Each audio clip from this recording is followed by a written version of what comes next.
तो देखिए, लगातार दिल्ली में आपको बता दें आज मोहन भागवत समेत संघ के कई नेताओं और मौलानाओं के बीच अहम बैठक हुई। इस बैठक की सियासी गलियारों में खूब चर्चा हो रही है।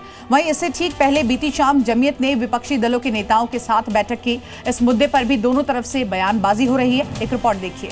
140 करोड़ की आबादी वाले हिंदुस्तान में मुसलमानों की हैसियत को कमतर आंकने वालों के लिए ये तस्वीरें काफी हैं।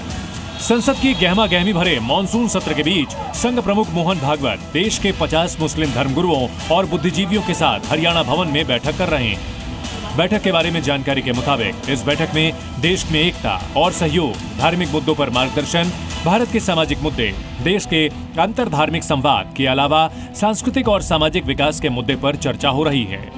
खास बात यह है कि मोहन भागवत इस तरह की बैठकों में पहली बार शामिल नहीं हो रहे हैं। वो पहले भी देश के मुसलमानों से मुखातिब हो चुके हैं। इस बैठक में संघ की ओर से मोहन भागवत के अलावा दत्तात्रेय होसबोले, कृष्ण गोपाल, रामलाल और इंद्रेश कुमार शामिल हैं। आदरणीय मोहन भागवत जी का और मेरा दोनों का एक साथ वहाँ पर संवाद हुआ है। सभी लोगों ने शामिल हुए हैं। अच्छा शुरुआत है। मुझे लगता है कि ये संवाद आगे भी परस्पर चलना चाहिए और जिससे कि राष्ट्र हित में ये कार्य है। हम सबको इस संवाद से जुड़कर देश को, राष्ट्र को आगे बढ़ाना है। लेकिन इस बैठक के ठीक पहले दिल्ली में दो और अहम बैठकें हुई और दोनों में मुसलमानों की मौजूदगी दिखी। दिल्ली के शांग्रीला होटल में जमीयत उलेमाए हिंद के अध्यक्ष मौलाना महमूद मदनी की ओर से विपक्षी सांसदों के लिए एक डिनर कार्यक्रम रखा गया, जिसमें विपक्षी दलों के सांसद मौजूद थे। इस मीटिंग में हेट क्राइम और देश भर में मुसलमानों से जुड़े हुए मुद्दों के बारे में चर्चा हुई।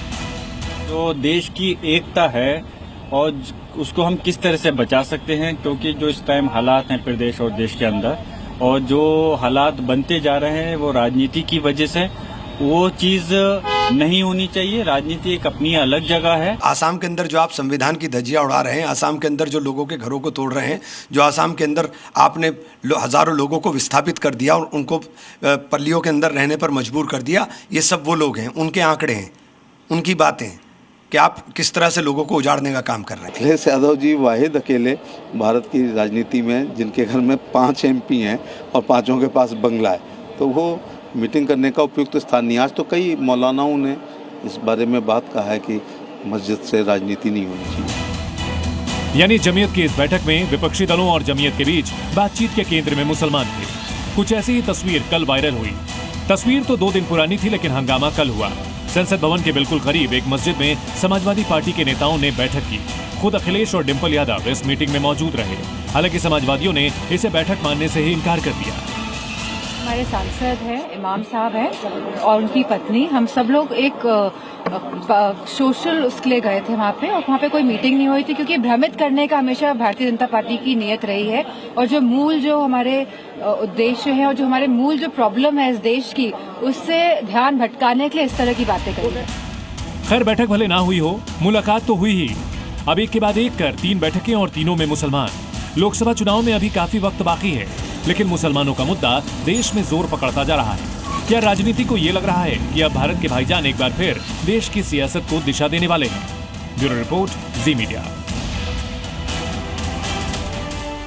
और आइए अब हम आपको दिखाते हैं कि जमीयत की बैठक को लेकर सत्ता और विपक्ष के नेताओं ने किस तरह से प्रतिक्रिया दी है। सबसे पहले आपको बता दें, यहां पर फारूक अब्दुल्ला का एक बड़ा बयान आया है। उन्होंने कहा है कि मुसलमान को कब भारतीय समझेंगे। इसी के साथ साथ माइनॉरिटी को टारगेट किया जा रहा है, ये कहना है इमरान प्रतापगढ़ी का, जो कि कांग्रेस के बड़े नेता है। जमीयत की बैठक बयानों की बहार है। अब देखिए, अब और भी कौन कौन से बयान है बता दें। तुष्टीकरण के लिए डिनर का आयोजन किया गया, SP सिंह बघेल की ओर से ये बड़ा बयान दिया गया। तो वहीं आपको बता दें, जयवीर सिंह जो कि मंत्री हैं उत्तर प्रदेश में, उन्होंने कहा कि वर्ग विशेष को खुश करने के लिए ये काम किया गया। जी न्यूज़।